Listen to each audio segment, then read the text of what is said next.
Hello and welcome to the show. We have got a new Holden to play around with on Horizon 3, and naturally I'm going to turn this Commodore into a hill climb monster. It's an odd looking car. This one, the first time I saw it I wasn't a particular fan, but the more I've looked at it the more it's kind of growing on me. It's an interesting looking Commodore. So yeah, we're going to see how it fares. I think it could be quite quick. I think we could stand a decent chance of going fast up a rather snowy mountain with this one. First order of the day is to convert it to all-wheel drive. We're going to put some aero on, and then we're going to put some snow tyres on and see what sort of PI we have left to play around with. I like to try and keep the standard engine in the cars if at all possible. I would imagine that this car's standard engine would be able to get enough power out of it to get it to the top of S1 class. If not, there are plenty of options. We've got some decent sized tyres. 305 on the rear and it's 275s on the front, which is pretty good in terms of getting up the mountain. We'll put a diff on the car. We'll come back to the other stuff in a minute. We will be, of course, wanting some race brakes, some off-road suspension, and then some handling bits and pieces. We've had plenty of crazy cars go up the mountain. Handling is still pretty damn important on this course. What we do with weight reduction is a tough one. It's not too bad weight-wise to begin with. I would like to get it lighter. I don't know whether we want to go... Actually, it's not a massive amount of PI. I might just go for full weight reduction on this. It's not a huge amount of PI. It's also not a huge amount of weight taken out of the car, but £2,700 isn't too bad in terms of weight. Engine options, while we are here, I will show them. 6.2 litre V8 or the 8.4 litre V10. Yes, we can put the Viper engine in the Commodore. Actually, will still fit within S1 class. Now, I will try with the standard engine. If the standard engine can't get to the top of S1, we'll probably go for the Viper engine, in all honesty. Twin turbos, yeah, that'll do nicely for me here. We are going to probably be pretty much fully upgrading this standard engine if it's going to stand a chance. 482 horsepower at the moment. It's gonna be one of those annoyingly close ones, I think. I'm not sure whether we're quite going to be able to get the power. 542 horsepower it is up to right about now. Come on, car. Keep adding on. We've got this decent enough power and decent enough torque going on with the Commodore. 627. It's a little bit more power than the Viper engine, but it is a little bit heavier. We will... what will gearbox do? What will gearbox do with the PI of this car? Oh, it's already actually got pretty decent gearbox. I guess it is the Group A version, so it's already got a pretty decent gearbox to begin with. Damn it. It's not quite there. It's not quite there, so we are going to go for a swap of the engine. Yeah, the option 6.2 litre V8. Decent engine, do not get me wrong. However, when we have the option to go for an 8.4 litre V10, I'm afraid the V10 is going to win, and it is a lighter engine as well, which is always good. Do we need to worry about changing any of these? I reckon 3.6. I don't think it's going to make a huge difference. In fact, it's practically the same. Okay, no, we can probably leave them and not worry about it. Shall we see if we can get any more power out of the car?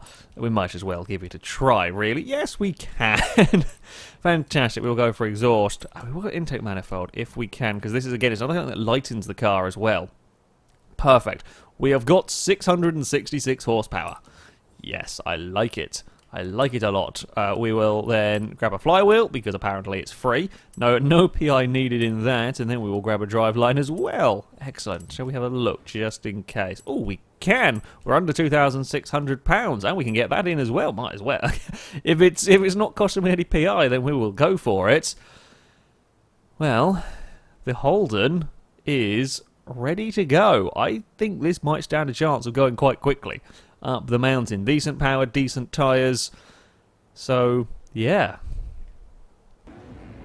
So we have brought our Holden to the Devil's Corners hill climb. It is going to get 3 runs through this course in an attempt to beat the BMW 2002 Turbo. 1:58.4 is the current quickest time up this course.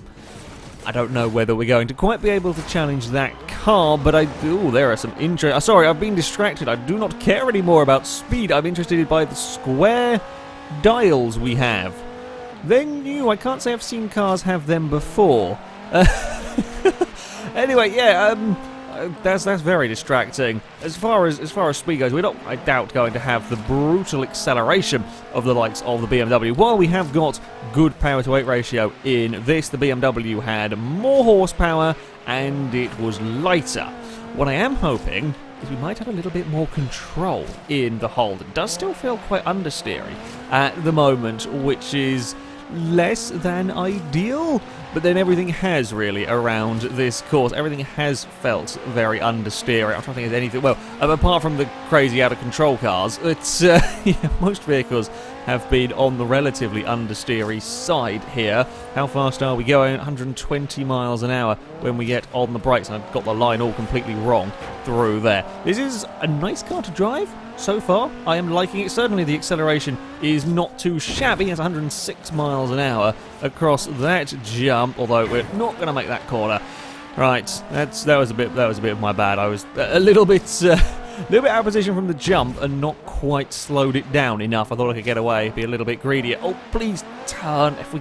If you get out of the groove on this course, it's very easy to get stuck just not being able to turn. We're going to take out some signs, but nothing major. Can we be flat out through here like we could with the Aston Martin?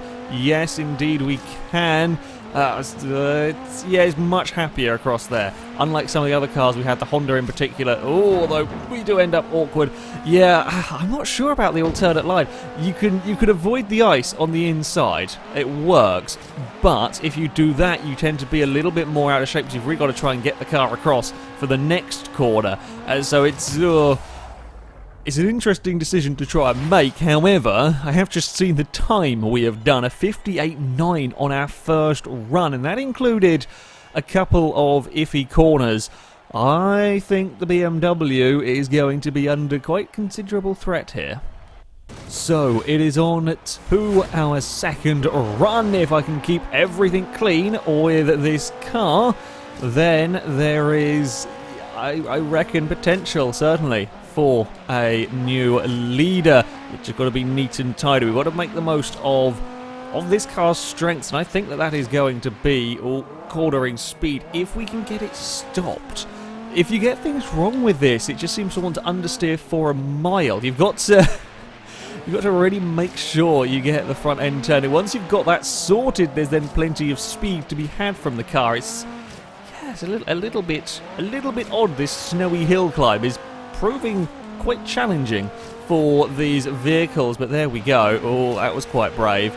That was quite brave indeed down there. We're going to have to get on the brakes. I love that corner. It's sort of a double apex, very fast. You really throw a good car anyway like this, you can really throw through the corner. It's fantastic fun when you are getting it right. The brakes are also really bloody good in this car, which is nice. It's nice to have the confidence in the vehicle to brake as late as you possibly dare into some of these corners, and it's also not bad across the bumps. Oh, we're going to get a little bit of, that's the first real bit of oversteer we've had up that corner. I knew I made a mistake there last time, so I was a little bit wary. Get that front end turn. That's more like it through. Probably one of the tighter hairpins on this course. Try and use the banking of the course there. We can get on that power nice and soon, although not there this time.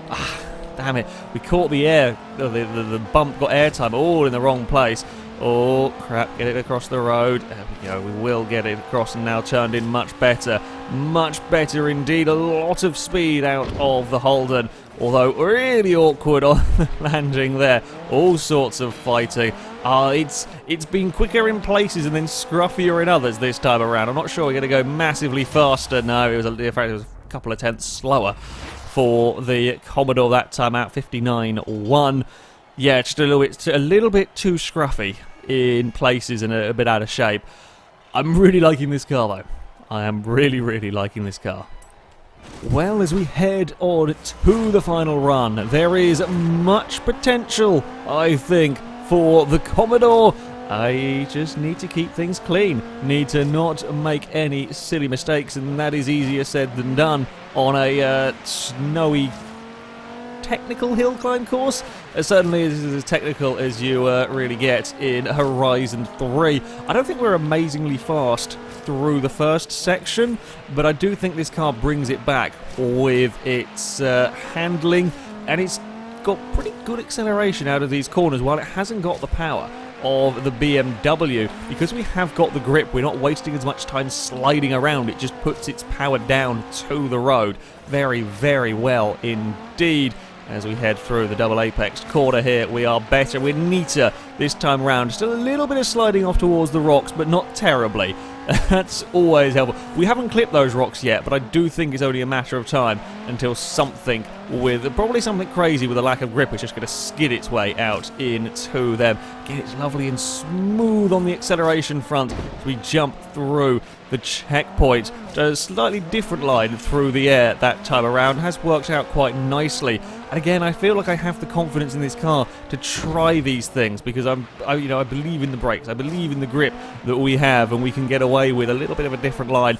And it's relatively composed across the bumps. We can get away with slightly obscure lines because it has got the grip to do it in the suspension. To do it, that was a lot more speed through there. We've avoided the ice nicely on the first part, not so much on the second part as we can't get the front end turned in so well. That might be a little bit costly for the Holden as we come up to the final couple of corners. I think we still managed to carry a lot of speed through there though as we round the final turn, run towards the line. It's going to be a new record. Even with a wheel dipped on the ice, it is going to be a new record for the Commodore. The first car to break into the 1 minute 57s, a 57.7. That is a incredible car.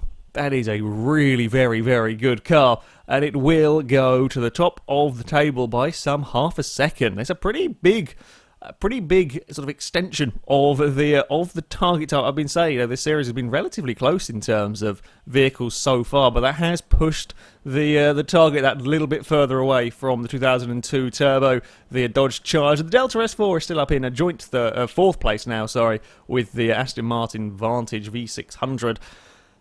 Yeah, I highly recommend this Holden.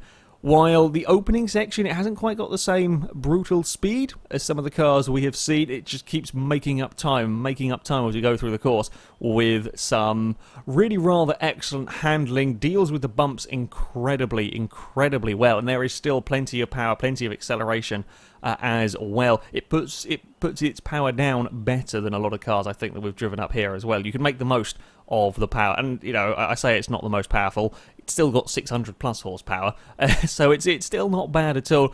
Yeah, this is a hell of a rally car, hell of a hill climb car. I very much recommend you have a go. You might not have really thought much about using the Holden from this car pack.